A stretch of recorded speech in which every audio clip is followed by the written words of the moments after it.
Auzubillahi minash shaitanir rajim. Bismillahir rahmanir rahim. Rabbi shrah li sadri wa yassir li amri wahlul 'uqdatam min lisani yafqahu qawli. So এখন আমরা chapter 3 এর 3 number টপিকটা পড়ব। 3 number টপিকটা হচ্ছে letting hands down not on the chest or below it to above the navel. এখানে বোঝা যাচ্ছে যে হাত নাভির নিচে হাত বাঁধা এটা হচ্ছে মিস্টেক আর কি। সো এটার রেফারেন্সগুলো কি? সাল ইবনে সাদ said people were ordered at the time of Prophet sallallahu alaihi wasallam to put their hands, right arms on their left in Salat. তার মানে ডান হাতটা বাম হাতের উপরে থাকবে নামাজে। Ibn Abbas radhiyallahu ta'ala said that Prophet said, we prophets are ordered by Allah. এটা নবী সাল্লাল্লাহু আলাইহি ওয়াসাল্লাম বলতেছে যে নবীদেরকে আল্লাহ তাআলা বলছে to take you suhoor very late. মানে হচ্ছে সুহুর মানে রমজান আমরা যেটা খাই সেহরি বলি আমাদের দেশে, সুহুর ভেরি লেট, এটা একদম শেষে খাইতে বলছে at the night, and have breakfast in Ramadan at the earlier time of sunset, এবং ইফতার তাড়াতাড়ি করা, and to put your right hands on your left in the salat, এবং নামাজে বাম হাতের উপর ডান পাতে হাত রাখা। তার মানে আল্লাহ তাআলা তিনটা জিনিস রাসূল সাল্লাল্লাহু আলাইহি ওয়াসাল্লাম ইরশাদ করে ফেলছেন। একটা হচ্ছে নবীদেরকে আল্লাহ তাআলা বলছেন তোমরা সুহুর যত পারো দেরি করবা, সেহরি ইফতার যত পারো তাড়াতাড়ি করবা, এবং নামাজের ক্ষেত্রে বাম হাতের উপর ডান হাত রাখবা। The aforementioned hadith show clearly that it is of the Prophet's guidance to put right hand on the left one in Salat, and whoever does not do so has committed a mistake. তার মানে হচ্ছে বাম হাতের উপর ডান হাত রাখতে হবে, এটা হলো অব্লিগেশন। যে কিছু যদি না করে তাহলে সে একটা ভুল করবে।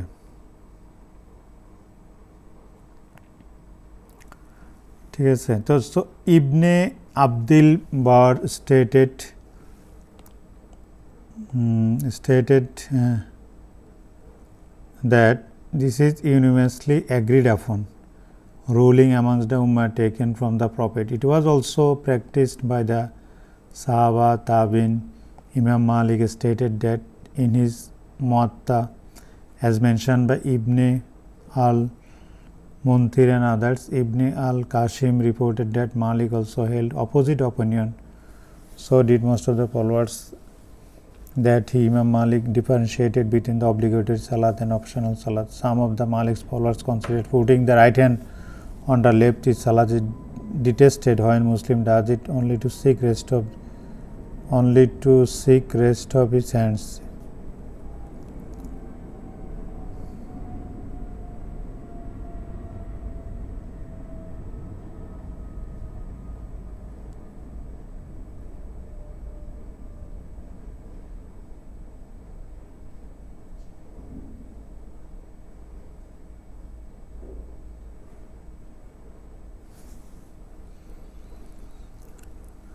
So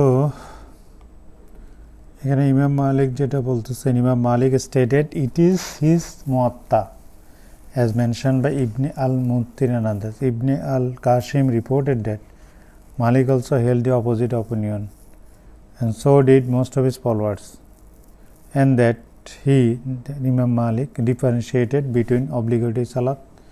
মানে ইমাম মালিকের এখানে একটু ভিন্ন মত আছে, তিনি ফরজ নামাজ এবং সুন্নাত নামাজগুলো, অপশনাল নামাজগুলোর ভিতরে ডিফারেন্সিয়েট করছেন। In his Bidayatul Mustahid বইতে ইবনে রুশদ reported this opinion, only suggesting it to be Malik's madhab as he believes. So some of the Malik's followers considered putting right hand on the left in Salat as detested.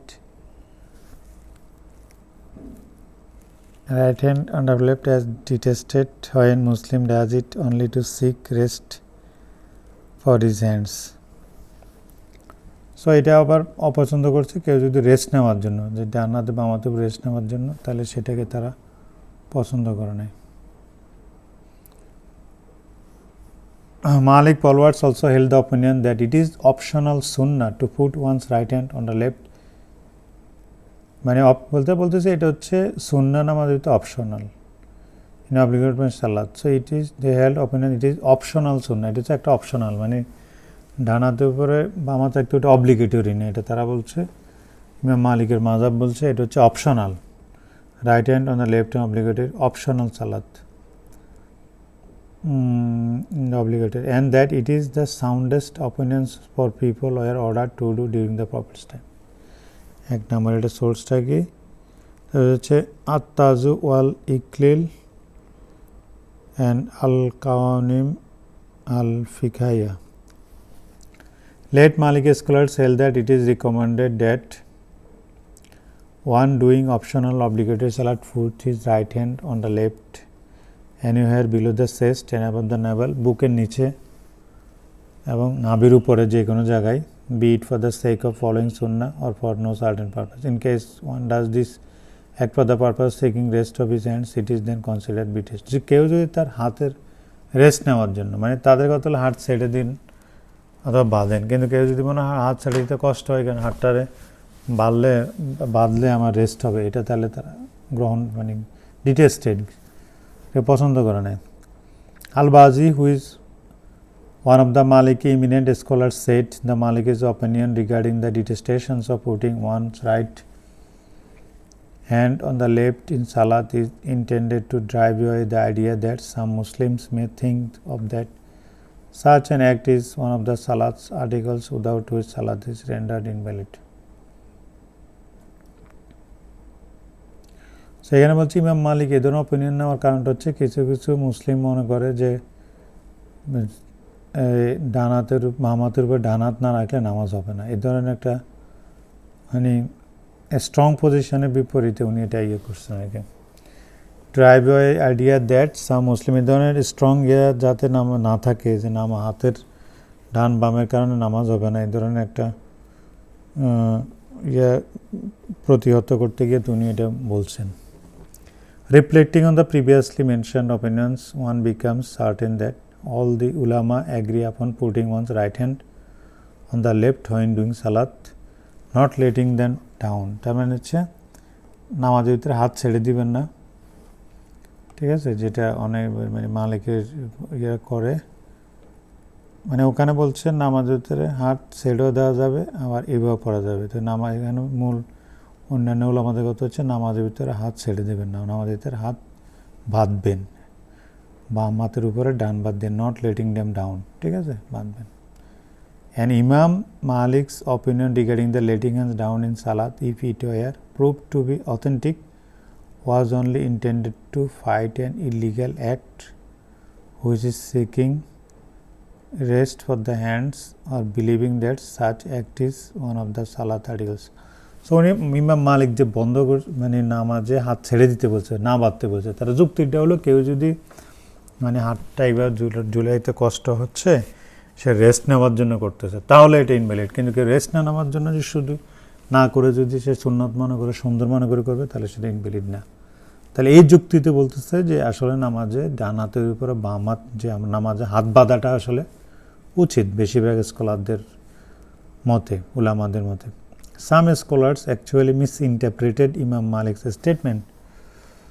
অনেকে আছে ইমাম মালিকের স্টেটমেন্টকে misrepresent করেছেন, which is stated al-mudawana, a misinterpretation which actually contradicts the other one stated in the al-muwatta, which affirms plainly the legality of putting one's right hand on the left salat. This very point was displayed in details by many Malik ulama and others in their compilations which are over 30. So আসলে ইমাম মালিকের যে বিষয়টা এটা অনেকে misrepresent করছেন, উনি অনেক জায়গায় অন্তত 30টা ইয়েতে সোর্সে আছে যেখানে তার যে ছাত্ররা যে লিখছেন সেখানে তারা বলছেন যে putting which affirms putting legality of putting one right hands on the left, মানে বাম হাতের উপরে ডান হাত রাখার যে এটা লিগাল এটা তারা স্বীকার করছে। Accordingly we earnestly urge our Maliki brothers to follow our Prophet's Sunnah and join our Muslims in the manner of this. So এখানে মালিকের যারা ফলোয়ার আছে তাদেরকে বলছে আপনারা প্রফেটের সুন্নাহ ফলো করেন, নামাজের ভিতরে হাত বাঁধেন, হাত ছেড়ে দিয়েন না, ঠিক আছে? এটা হাত ছেড়ে দেওয়াটা একটা সুন্নাহ বিরোধী কাজ। So it is of the সুন্নাহ to put both hands in the chest as reported ওয়াইস ইবনে হুজুর narration. He said, I decided to watch Prophet's manner in doing salat carefully. So এখানে ওয়েল ইবনে হাজার একটা হাদিস বর্ণনা করতেছেন যে তিনি সিদ্ধান্ত নিলেন যে রাসূল সাল্লাল্লাহু আলাইহি ওয়াসাল্লামের নামাজ কীভাবে পড়েন সেটা উনি খুব ভালোভাবে দেখবেন। সো হি সাল্লাল্লাহু আলাইহি ওয়াসাল্লাম ফার্স্ট স্টুড আপ, রাসূল সাল্লাম প্রথম দাঁড়ালেন, অ্যান্ড সেড তাকবিরাতুল ইহরাম, আল্লাহু আকবার বলে হাত তুলেন, ইমান নিয়ত নামাজ বাঁধলেন, and raising his hands to the level of his ear lobes, কানের লোব পর্যন্ত হাত তুলছে নিয়ত করার জন্য, আল্লাহু আকবার। And then he sallallahu alaihi wasallam put his right hand on the dorsum of his left hand, dorsum, wrist and the arm, তার মানে wrist এবং arm পুরোটা, শুধুমাত্র এখানে না, wrist এবং arm পুরোটা, এটার উপরে right hand on the dorsum of his left hand, wrist and arm, পুরোটা হচ্ছে, ঠিক আছে? এটা অনেক জায়গায় আছে, narrated by the Ibn Khuzaymah in his Sahih, al Nasai, al Mustaba, Abu Dawud, তারপর হচ্ছে Ahmad in al Musnad, Ibn Majah in As Sunnah, আর Darimi As Sunnah, Ibn al Jarud al Muntaqa. So এই জিনিসটার অনেক সোর্স, অনেক ইয়ে আছে। So it was affirmed that he are sometimes to take hold his left hand with his right one, hold করা। অনেকে আমাদের এখানে যে 3 আঙ্গুল উপরে রেখে 2 আঙ্গুল দিয়ে হোল্ড করা, এটা কিন্তু আবার এখানে বলছে ঠিক না। হয় আপনি হোল্ড করবেন অথবা উপরে রাখবেন, ঠিক আছে? এবার হোল্ড করবেন, বাঁধবেন, অথবা যে সবগুলো আঙ্গুল উপরে রাখবেন, দুটার ভিতরে একটা। আবার আপনি 2 আঙ্গুল দিয়ে বাঁধবেন, 3 আঙ্গুল উপরে রাখবেন, এটা এখানে বলছে এটা সুন্নত না। সো আমি জানি না সত্যটা, অন্য কোনো বই যারা করে তাদের সোর্সটা দেখলে হয়তো বুঝতে পারতাম কিছু।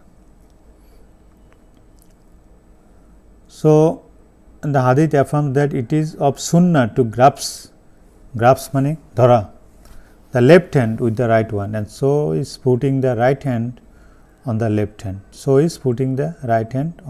hand, ঠিক আছে? তো হয় আপনি ধরবেন অথবা হচ্ছে আপনি একটার উপর একটা রাখবেন। Joining between the two ways, দুটার ভিতরে ইন বিটুইন করা ইমপ্রপার, এটা ঠিক না। তার মানে কি পুটিং অ্যান্ড গ্রাসপিং, আপনি ধরলেনও আবার রাখলেনও, 2 আঙ্গুল দিয়ে ধরলেন, 3 আঙ্গুল রাখলেন। That is to put the right hand on the left hand, seizing it with the thumb and little finger, বুড়ো আঙ্গুল এবং এদিকে আমাদের অনেক কারণে 2 আঙ্গুল দিয়ে ধরে, 3 আঙ্গুল দিয়ে করে, হ্যাঁ, এটা তো অনেক জায়গায় শেখায়, ওটার থেকে জানি না। On the left, seizing it with the thumb and little finger, letting the order 3 fingers spread, as is mentioned in some late scholars book. এটা সোর্সটা কি? এটা সোর্স হচ্ছে এগুলো লেট স্কলার, মানে পরের দিকে অনেক স্কলার এগুলো লিখছে। হাসিয়াত ইবনে আদিম ভলিউম 1 পেজ নাম্বার 554 পেজ এটা আছে। The aforementioned 2 hadith affirmed that putting the hands on the chest is sunnah, বুকের উপর হাত তোলা তাহলে সুন্নাহ, and all narration that indicated opposite are either weak or fabricated. এই বুকের উপর হাত তোলার বাইরে, নাভির নিচে, নাভির উপরে যেগুলো আছে এগুলা হয় উইক হাদিস অথবা হচ্ছে ফ্যাব্রিকেটেড হাদিস, আল্লাহ ভালো জানে। ইমাম ইসাক ইবনে রাহোয়া followed this sunnah earnestly, as al-Marwazi reported in his Masail. Ishaq used to lead us in the Bitr Salat, raising his hands in the Kunut dua, which he used to recite before রুকুর আগে সেই এটা পড়তো, মানে ওই দোয়া কুনুতটা পড়তো, আমরা তো রুকুর পরে পড়ি। He used to put his hands on the chest or below a little bit. বুকের উপর অথবা বুকের থেকে একটু নিচে.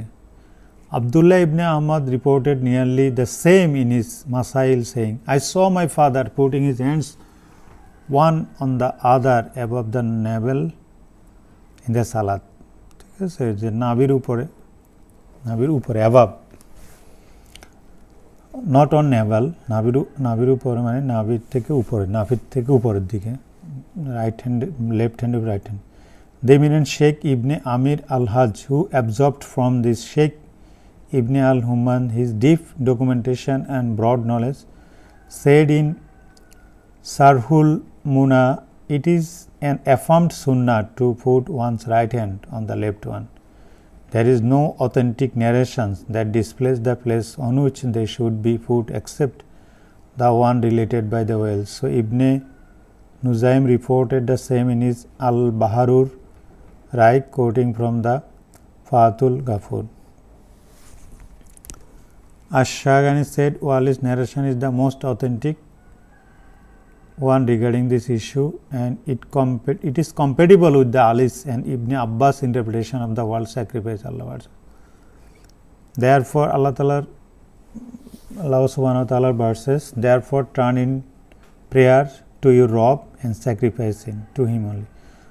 To mean putting one right hands on the left, both on the upper chest, for the word in Arabic can serve both meanings, to sacrifice and one upper chest. So এটাকে আল্লাহ তাআলা যে বলছেন therefore turn in prayer to your Rabb and sacrifice in, এই যে sacrifice বলতে যে ওনারা বলছে এটার ব্যাখ্যা হচ্ছে কি আলী ইবনে আব্বাস, যে তাদের ব্যাখ্যাটা হচ্ছে এই যে স্যাক্রিফাইসটা বলছে এটা মানে বোঝাচ্ছে আরবিকে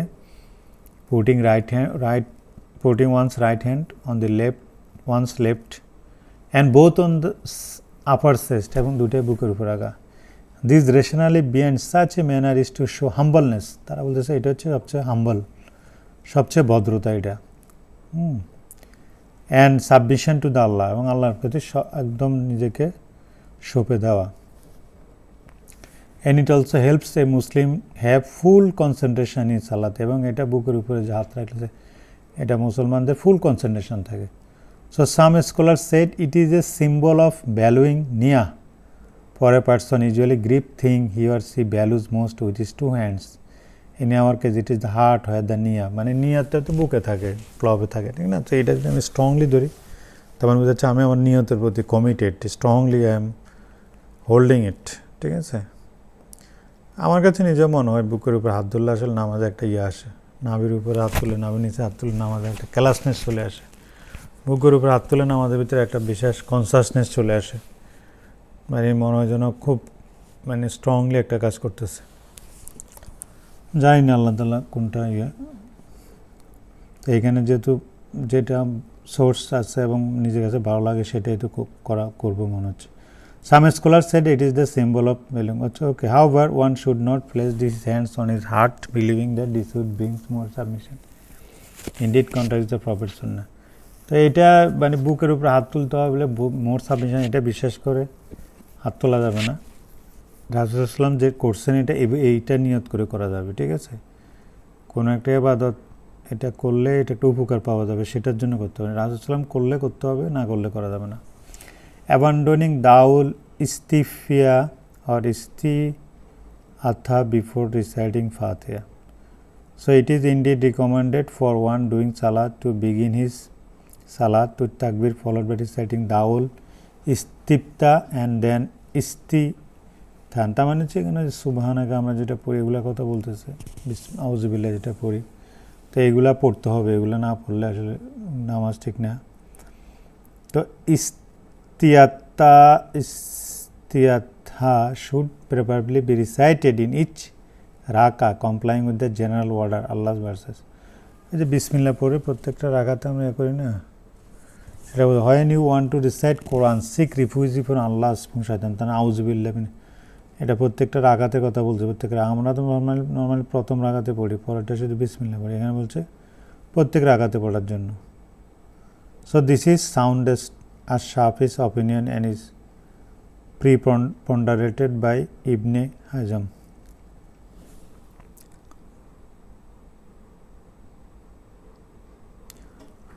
আচ্ছা ওকে, আমরা আজ পর্যন্ত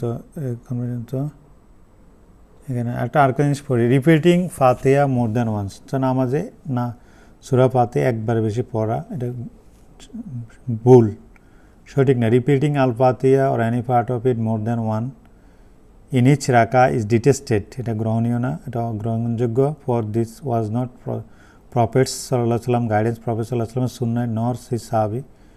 Opinion is held by Jumhurul Ulama and 4 eminent Imams. The Ulama, however, held opposite opinion as to whether repeating Al-Fatiha more than once renders one Salat invalid. অনেকে মনে করে এটা দিয়ে একবার সূরা ফাতিহা একবার বেশি বলে নামাজও হবে না, ইনভ্যালিড হয়ে যেতে পারে।